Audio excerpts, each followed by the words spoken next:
And US prices rose in April at their fastest rate since May 2023, as the impact of the war in Iran was increasingly felt by consumers. A jump in the cost of gasoline and groceries pushed the Consumer Price Index, CPI.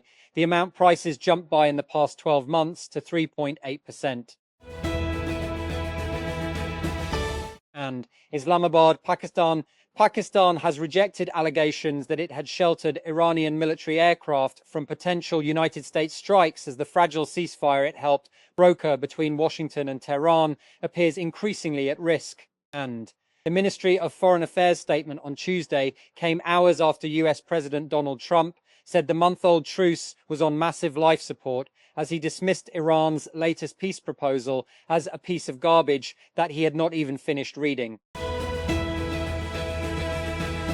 That who Manchester City versus Crystal Palace what? English Premier League where? Etihad Stadium in Manchester, England, U19-13 at 8 p.m. 19 GMT. How to follow? We'll have all the build-up on Al Jazeera Sport from 16. That GMT in advance of our live text commentary stream. Second place Manchester City kept themselves alive in the Premier League title race with their solid home win over Brentford on Saturday. That but league-leading Arsenal's controversial win at West Ham United the following day again pegged City behind in the two-team fight for the trophy. That the United States-Israel war on Iran has disrupted global supplies of energy, fertilizers, medicines, and even helium, devastating economies around the world. Now it's also threatening Wales off the coast of South Africa. And Spotify's yearly Wrapped recap provides users a glimpse into their favorite artists and what they listened to most that year, as part of its 20th anniversary celebrations. And the streaming service is now releasing a limited time feature that surfaces various facts about users, such as when they joined the app, the first song they streamed, their favorite artist, and a playlist of their most streamed songs. And users can access this feature by opening Spotify and searching for Spotify 20 or Party of the Year, or by visiting this link.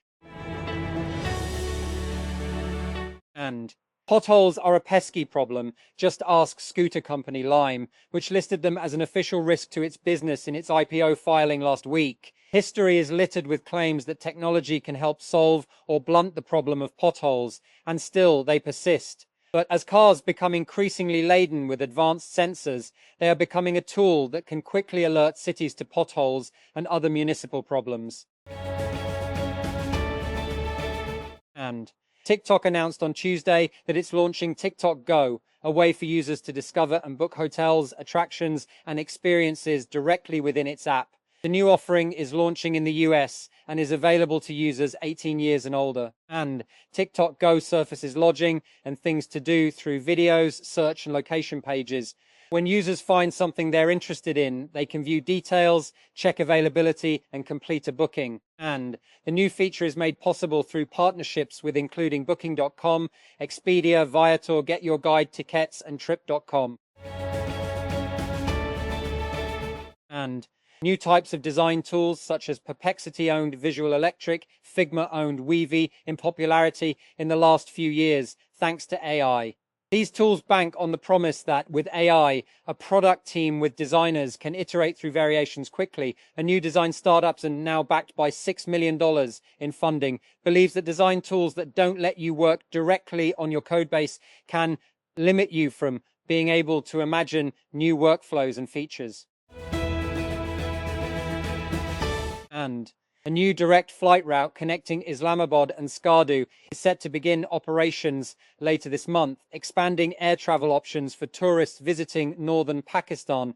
AirSeal announced that it will launch its inaugural flight from Islamabad to Skardu on May 18. The airline described the route as a gateway to the region's valleys, mountains, and tourist destinations, while encouraging travelers to book seats for the first flight. That the Punjab government has approved hefty salaries and incentives for officers appointed to the Murray Glass Train project, according to a report. As per the approved package, the project director will receive a monthly salary of Rs 2.2 million, while the chief engineer will be paid 1.2 million per month.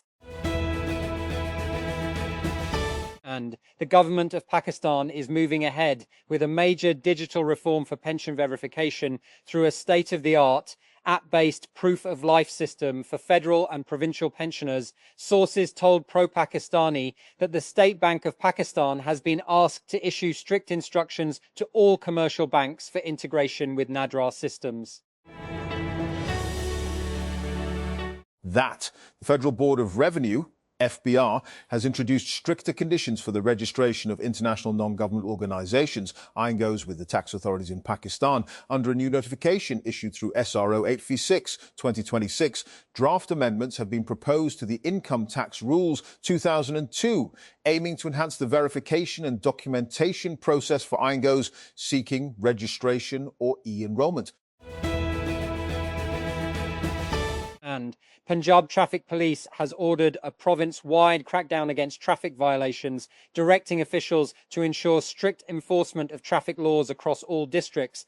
According to an official directive issued by SSP headquarters Syed Nadeem Abbas, all chief traffic officers, CTOs, and district traffic officers, DTOs, have been instructed to ensure 100% implementation of traffic regulations. That, Feroz Khan believes criticism for the sake of criticism is detrimental for artists. In a lengthy note posted on Instagram on Tuesday, the actor said people who had no knowledge or insight into the craft were on YouTube reviewing dramas. And there is no sign of a larger hantavirus outbreak after the evacuation of the last passengers from a disease-stricken cruise ship, the head of the UN Health Agency has said. But the World Health Organization's chief Tedros Adhanom Ghebreyesus warned the situation could change and there could still be more confirmed virus cases. And Uganda's President Yoweri Museveni, 81, has been sworn in for a record 7th consecutive term following his landslide victory in disputed elections in January, extending his tenure as one of Africa's longest-serving rulers. Heavy security, including armoured tanks, were deployed in the capital, Kampala, ahead of the inauguration in what police said were measures intended to maintain public order. That Amazon Ring, facing a surge in customer support calls during last year's season, evaluated more than 40 AI voice vendors before choosing startup Vapi to handle its inbound phone traffic. Today, Ring routes 100% of its inbound calls through Vapi's platform. That deployment helped Vapi raise a $50 million Series B led by Peak 15 Partners at a valuation of around $500 million after investment, according to a person familiar with the matter. And Daniel Stenberg said Anthropic's Mythos bug hunting model found only one confirmed low-severity vulnerability in SURL after scanning the project's codebase. In a blog post, Stenberg said the results did not support the strong marketing around the AI model. He said he saw no evidence that Mythos identified issues at a higher or more advanced level than existing AI code analysis tools. Stenberg described the rollout around Mythos as an amazingly successful marketing stunt. That Google said it has seen the first evidence of cyber criminals using AI to create a zero-day vulnerability. Politico reported.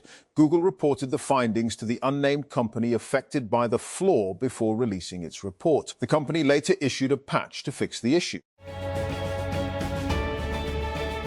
That the Sindh government has released full funding for the long-delayed Munawar Chowrangi underpass project in Karachi as authorities push to complete the infrastructure scheme by June 30. Karachi Mayor Murtaza Wahab announced that the entire amount required for the project has now been released to the Karachi Development Authority, KDA, to ensure completion of the underpass and opening for traffic before the deadline. And Punjab Senior Minister Mariam Aurangzeb announced that 1,600 kilometres of railway tracks across Punjab will be modernised under a major railway upgradation project aimed at improving connectivity and transport infrastructure in the province. She said more than 80 million citizens are expected to benefit from the initiative. And high-profile drug dealer Anmol, aka Pinky, was brought to a court in Karachi without handcuffs, with reports suggesting she was escorted in what appeared to be a protocol-like manner. According to reports, and the investigating officer walked behind the suspect and appeared to guide her way as she entered the courtroom with visible confidence. The court appearance quickly became a talking point, and with questions being raised over the treatment given to an accused facing serious drug trafficking allegations. And Prime Minister Keir Starmer defied calls to resign on Tuesday, telling ministers he would get on with governing, despite a destabilising 48 hours of growing calls to set out a timetable for his departure after a drubbing in local elections. And at a meeting of his cabinet, Starmer, in the top job for less than 2 years, repeated that, while he took responsibility for one of his Labour Party's worst election defeats, there had been no official move to trigger a leadership contest. And 4 ministers expressed their support for him. And while macroeconomic stability improved in the first half of fiscal year 2026, the war in the Middle East poses risks to the economic outlook amid heightened uncertainty, the State Bank of Pakistan, SBP, said on Tuesday. And the SBP released its half-year report 2025-26, the state of Pakistan's economy, on Tuesday, and showing that Pakistan's macroeconomic stability strengthened in the first half of the fiscal year despite headwinds from uncertainty regarding global trade and domestic floods. And pace bowler Nahid Rana claimed 5 wickets as Bangladesh trumped Pakistan by 104 runs in a rain-hit first test on Tuesday after a thrilling 5th day of batting collapses. Chasing 268 for victory in Dhaka, Pakistan were 119-3 before they fell to 163 all out in the final session, with debutant Abdullah Fazal scoring a valiant 66. And the company behind the popular Canvas software, which was hacked last week, causing major disruption at thousands of universities and colleges, has paid the hackers not to publish stolen data online. The cyber attack affected an estimated 9,000 institutions in the US, Canada, Australia, and the UK, with exams disrupted after the Canvas service went down. And Ukrainian authorities on Monday named President Volodymyr Zelensky's powerful former chief of staff as a suspect in a major corruption probe, a move likely to pile pressure on the president's office at a sensitive moment in the war with Russia. Kyiv's political class was rocked by a wide-ranging investigation last year that had fueled public anger and prompted the ex-top advisor and Zelensky's right-hand man, Andriy Yermak, to resign. That.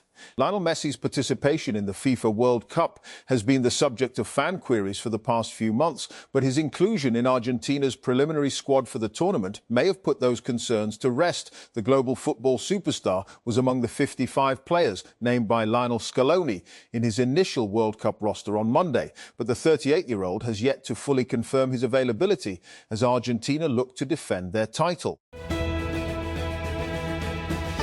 And an explosion in a busy market in northwestern Pakistan has killed at least 9 people and wounded 30, according to emergency workers and a medical official. The blast on Tuesday was caused by a bomb-laden rickshaw in Pakistan's town of Sarai Naurang in Lakhi Marwat district, a region close to the border with Afghanistan, said police. 2 traffic police and a woman are among those killed, according to local police chief Azmat Ullah. And at least 372 Afghan civilians were killed and 397 injured as a result of cross-border violence between Taliban forces and the Pakistani military. In the first 3 months of 2026, the United Nations has reported, and with more than half the deaths attributed to air raids on a drug rehabilitation facility in Kabul, the UN Assistance Mission in Afghanistan, UNAMA, which monitors civilian casualties in Afghanistan, said its report, and released on Tuesday, was based on checks with 3 different independent sources. The latest quarterly figure, which is higher than the casualties recorded for the period by UAMA since 2011, included 13 women and 46 children, 31 boys and 16 girls, and 313 men.